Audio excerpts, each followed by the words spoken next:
Hello everyone, it's Seth, probably better known as Saffron Olive, and we're back here today with another edition of Budget Magic. So this week, we are heading to Standard once again. For you Modern fans out there, I haven't forgotten about you. We will be getting to Modern on Budget Magic very soon. When a new set comes out, I just get excited about playing with the new cards, so that's why we've been in Standard a few weeks in a row, but we'll be back to Modern and have some Modern Budget Magics before too long. But this week, like I said, Standard once again, we are playing Blue-Red Prowess.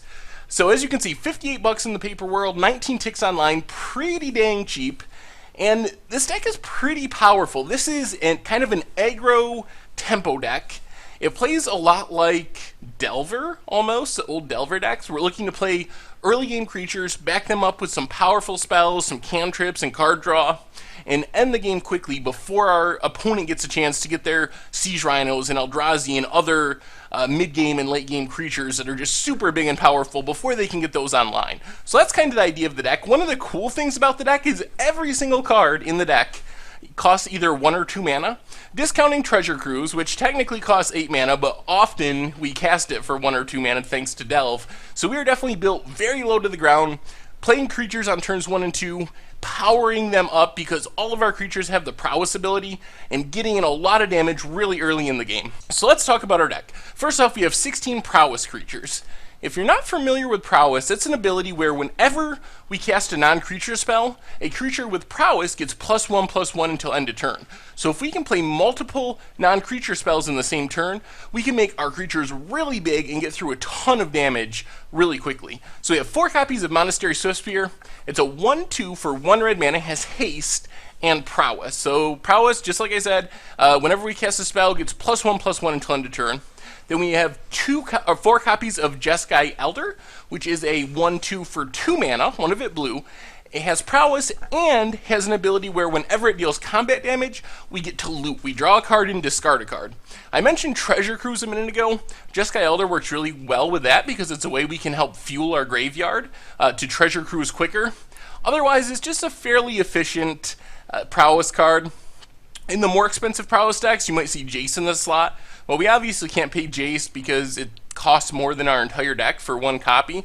So Jeskai Elder is kind of a good fill-in. It's a Jace that actually gets to attack and deal damage. I'm not going to say it's more powerful than Jace, but it's our budget fill-in for the Jace slot. Then we have 4 Mage Ring Bullies, a 2/2 for 1 in red, has Prowess, and it must attack each turn if able. So it's just aggressively costed as a 2/2 for 2, plus it gets bigger whenever we cast a spell. And since we want to be attacking anyway, the downside of attacking each turn usually isn't a big deal, because that's kind of the whole idea of the deck, is just to be turning our creatures sideways as much as possible. Then the key card in the deck really makes the whole thing possible, Storm Chaser Mage. So Storm Chaser Mage is a new uncommon from Oath of the Gatewatch.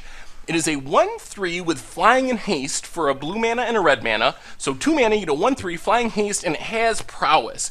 So this is like a flying version of Monastery Swiftspear, except it has 3 toughness, which is actually really relevant, as is the one creature in our deck that survives Kozilek's Return, even without a spell helping it out. Doesn't die to Wild Slash or Fiery Impulse without Spell Mastery. So it survives a lot of things that our other creatures don't.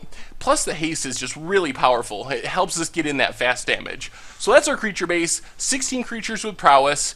Then we're playing a small amount of burn spells. We have 4 Fiery Impulse, 2 damage to a creature. If we have Spell Mastery, which we often do because we have a ton of spells, does 3 damage to a creature instead for 1 red mana. 2 copies of Wild Slash, 2 damage to a creature or player. If we have Ferocious, which we rarely do, that damage can't be prevented for 1 red mana. Basically just a shock. It's usually worse than Fiery Impulse because it does less damage, but sometimes it's better because it can go to our opponent's face and get in the last couple points of damage. Then 4 copies of Temur Battle Rage, not a true burn spell, but it kind of plays like a burn spell. That's why I put it in this slide. So 1 in a red, we get an instant, gives a target creature double strike until end of turn. And if we have Ferocious, so we have a creature with power 4 or greater, it also gains trample 10 to turn. So basically this is a way we can use one of our little creatures in conjunction with a bunch of other spells to hit for 8 damage or more on turn 4, on turn 5, and close out the game really fast. A lot of our games end because of Temur Battle Rage. So that's kind of our burn spell suite. Then we have a bunch of cards that either cantrip or draws cards. We have 4 Expedites, really key card for the deck actually. 1 red mana, instant, target creature gains haste until end of turn, draw a card. So 2 of our Prowess creatures, Monastery Swiftspear and Stormchaser Mage, already have haste, but Expedite is really good with our other 2 creatures because it gives them haste. So we can play a Majoring Bully, play an Expedite to give it haste. It also pumps it up to a 3/3. Then maybe if we have 5 mana total, we can also play a Temur Battle Rage and just hit for 8 damage out of nowhere on an empty board. So it allows us to do these like sneak attacks that our opponent doesn't see coming to close out the game. Plus it draws us a card, fills our graveyard for Treasure Cruise, turns on our Spell Mastery for Fiery Impulse, and when we have multiple Prowess creatures, it's just a 1 mana way to give our entire team +1/+1 that doesn't cost us a card. So that's why it is in the deck. A single Anticipate, I started with more, but I kept cutting them and cutting them for different cards. 1 in a blue, for an instant we get to look at the top 3 cards of our library, put 1 in our hand and the rest on the bottom of our library. Another good way of triggering Prowess. But the card I ended up cutting it for was Tormenting Voice, which I think is a really sweet addition to the deck. So Tormenting Voice is a sorcery, costs 1 in red. Is an additional cost to cast it. We get to discard a card, which sounds bad, but it helps fuel our Treasure Cruise. We can pitch a land that we don't need, and we get to draw 2 cards. So it's another cheap way to keep cycling through our deck and triggering Prowess. So I decided to go with more Tormenting Voice, less Anticipates, and then finally the big hitter, Treasure Cruise, 8 mana, but it has Delve, so each card we exile from our graveyard reduces the cost by 1, and then it draws us 3 cards. And as you can see with these other spells, Expedite, 1 mana gets a card in our graveyard, Tormenting Voice, 2 mana gets 2 cards in our graveyard, Anticipate gets a card in our graveyard. We have a lot of ways to fuel our graveyard, so we can pretty consistently Treasure Cruise on turn 4 or so after getting a couple creatures on the board. And at that point, it's just such a huge amount of card advantage that it often is enough to close out the game, draw us into more action, more haste creatures, more spells to trigger Prowess. So it's just, Treasure Cruise is awesome. So that is the non-land cards in the deck. Land-wise, we have 12 Duels, 4 Shivan Reefs, 4 Swiftwater Cliffs, and 4 Wandering Fumarals.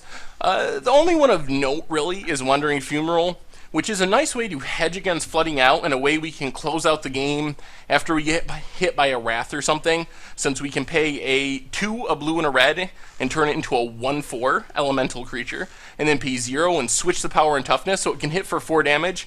It is also pretty sneaky with our Temur Battle Rage, because it just so happens to have 4 power, so it will get the trample benefit, so we can use that with, if we have a bunch of mana and flood out, to hit for 8 damage out of nowhere, and to attack through a lot of things on the board. So Wandering Fumaral is really sweet in the deck. Basics, we have 5 islands and 4 plains, so that's the main deck. Cheap, efficient creatures that we can get on the board early, a bunch of spells to play to pump up the Prowess ability on all of our creatures. Treasure Cruise and Temur Battle Rage are pretty much how we close out the game. Sideboard-wise, a couple dispels to counter an instant spell at instant speed. 2 Sidisi's Faithful, kind of a bounce spell, also goes to the graveyard, obviously, when we exploit to fuel Treasure Cruise. Another Wild Slash, 3 Stubborn Denials, a little bit like Dispel, but it counters any non-creature spell. One of the things why we don't turn on Ferocious that much, Stubborn Denial is a really good way to catch a Gideon on turn 4, because people tend to tap out for that on turn 4. So it's a really interesting way to be able to still play things on our turn, but catch a Gideon with the Force Spike aspect of it. So that's one of the reasons I put it in the sideboard. Then we have 2 Jeering Instigators. I was so impressed with it last week, stealing Eldrazi, that I figured I'd run a couple in the sideboard for those matchups when our opponent's playing World Breakers or something. We can flip it up, steal the World Breaker, give the World Breaker double strike with our Temur Battle Rage and kill our opponent. 3 Negates, same thing, a way to answer Gideons, Kolaghan's Command, any troubling non-creature spells. And then 2 Reality Shifts, also a way to deal with Eldrazi. Gets rid of World Breaker permanently, gets rid of Ulamog, actually, because it exiles. So it's there to deal with big, hard to deal with creatures.